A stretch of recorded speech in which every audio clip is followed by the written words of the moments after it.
8 laps down, and here they come down pit road. The 88's going to be first up. Dave Burns. Marty, the first pit stop, they wanted to take 2 tires, but Jamie had run through debris. This time, they're planning on taking only 2. No adjustments in the race car. He gets around Morgan Shepherd. Doc? Joey Logano in. It'll be 2 tires only for the Toyota driver, and fuel. Remember, they kept telling Joey to save fuel, but he wanted to lead so bad it was hard to do. Below him, the 22 car, Brad Keselowski. He was the only car among the leaders that could not make it on fuel. This caution a big break for him. Mike. And Chad Walter and Justin Allgaier opting for track position as well. Fuel only, but nearly a collision off pit road as Allgaier exited. And you saw the gas can still attached to the 20s, trying to shake it off. He does. Now we got that out in the middle of the track. So everybody will have to dodge that. And there'll be a penalty for the 20. And woof, there's a lot going on down there. We did see some contact for sure there on pit road. Yeah, with Justin Allgaier. Let's go back. Here it is. It's like Scott Lagacy and he come together. You can see him trying to get fuel, get out. There's Lagacy trying to get into his stall. Yeah, it doesn't look like much, but that'll be kind of significant right there. Yeah, I don't see any damage right there on that fender where I was see where it pushed it in a little bit. You could see the tire then. And then Brian Scott gets a little pinch there from both sides, as it looks like everybody did manage to squeeze through there. We'll keep an eye on the 12 to see if they have any damage that they're going to have to repair. Also on the 43 of Lagacy. There is your race off pit road with the 88 beating Brad Keselowski. And oops, I forgot to leave something back in the pit box. Welcome back to the NASCAR Nationwide Series here at Talladega. Make sure to go to NASCAR.com for all your latest NASCAR information. We're under our second caution and a number of penalties. The 88 of Jamie McMurray, along with the 32 of Brian Vickers, the 75 of Bobby Gerhart, all busted for speeding. So that's going to hurt their efforts. Let's get ready to go back to racing. Eric McClure has not pitted since lap 26, so he is shown as your race leader. He's chosen the inside line. Brad Keselowski, Paul Menard, Patrick Shelton, and then Scott Wimmer. That's your top 5 as we're back to green flag racing here at Talladega.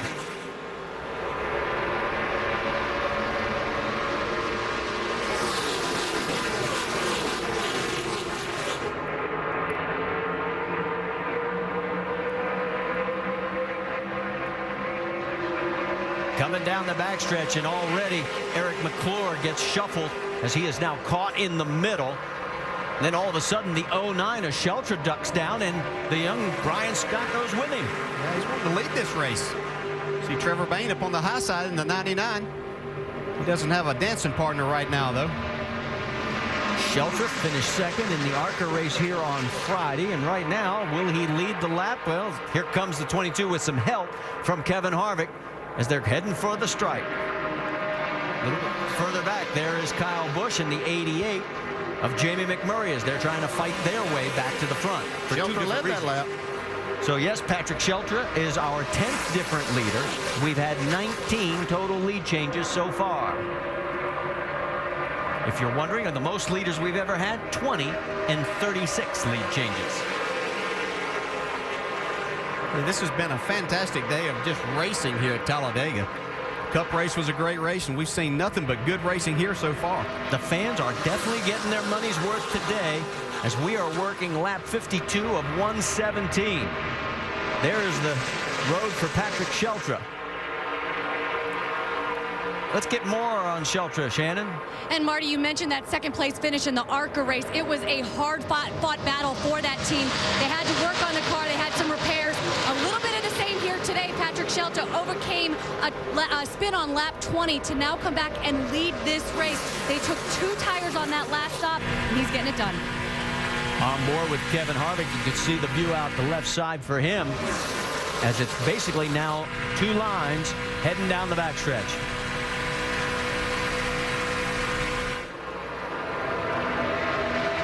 Sheltra and young Brian Scott are saying, fellas, we're going to stay up here for a while. You're going to have to take it away from us. We're not going to give it up. Yeah, they both have fast cars. They've been up in the top 10 the majority of the race.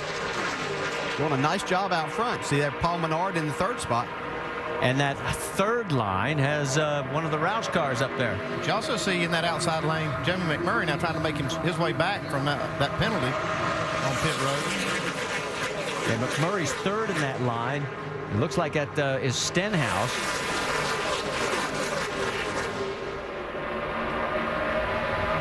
Or checking it's Colin Brown in the 16th. Then you've got right in front now sliding up is the 22. Here's a better view of it. We go side by side. Look at Tony Raines and the 7 of Arpin coming up the middle. Yeah, look at that middle line move.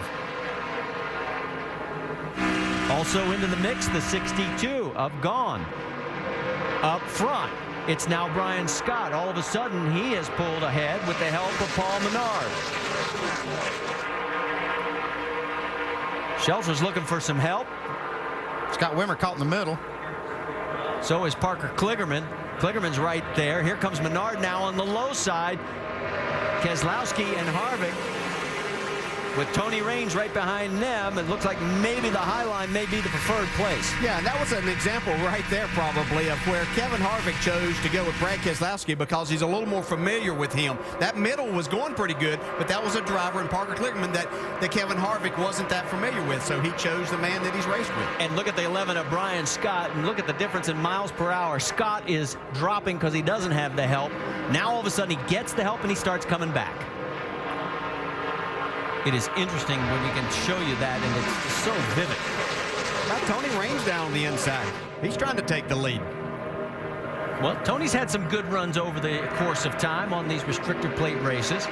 And he's a driver that a lot of these other Cup drivers are comfortable being around. They know they can count on him and trust him to run tight. You can see right there Kevin Harvick now pulling up behind him. Now, remember when Kyle said we got to team up or we're going to be in trouble? Well, the 18 and the 20 are matched up. Well, they were for a moment. Kyle's got to sort of catch back up to him. Remember, Kyle was having overheating problems, cooled it off. As they come down the backstretch, it is still the 22 of Keselowski. Tony Raines, look out. That was just about a problem right there. You saw them all stacking up. And now the problem is, where does Logano go? Because he went below the line. He cannot improve. Well, he did a good job right there to avoid a crash. He kind of just got out of the mix, and that kept the other cars from making contact. Yeah, and I think Tony Raines gave him a little bit of room there also, so that could have been a really bad situation as we're 4 wide through the trioval. Oh, and they hang Tony out. I mean, he is just going to get the old NASCAR Talladega shuffle right here.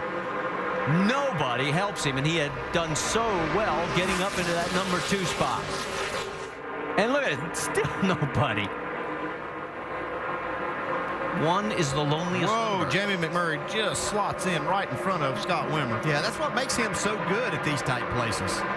Well, the action continues here as we're working lap 57 at the Aaron's 312 at Talladega.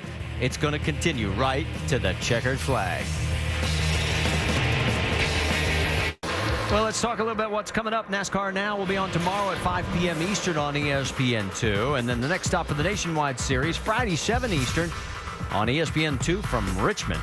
Now, next Saturday at 1:30 Eastern on ABC, it'll be the IZOD IndyCar Series at the Oval at Kansas.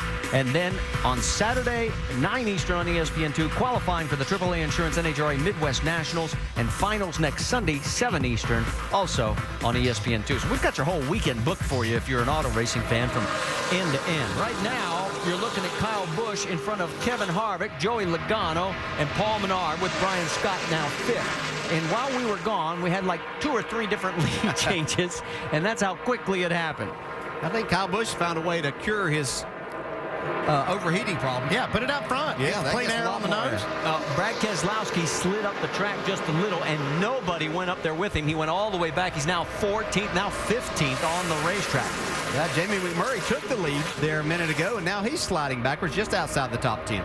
See, right there in 6th spot, a former champion, Jeff Green, in that 40 car, having a great run. And we can tell you, everybody was saying there were no starting parks today. The cars that are out or off of this track are due to either mechanicals or from the crashes. Let's get more on the 18, Dave Burns. The interesting thing about that last pit stop was that they did not take on any tires. They made a slight adjustment, including taking tape off the grill to cool it down. You guys, of course, said that being out front will help that as well, but they had that problem partially fixed by removal of tape on that last run. They're running well now. Mike? Well, Dave, at the beginning of the broadcast, we talked about the challenges facing the double-duty drivers. A, the physical challenge, but most importantly, the mental challenge, wondering what everybody else is going to do. Well, as far as Kevin Harvick goes, you can tell he's focused just by listening to his radio. It has been very rare today that he's even keyed it. The only sound we really hear is from his spotter. He is just focusing on what he has to do. Well, talking to the guys after last week at Texas, they said it was the day after where they really felt drained.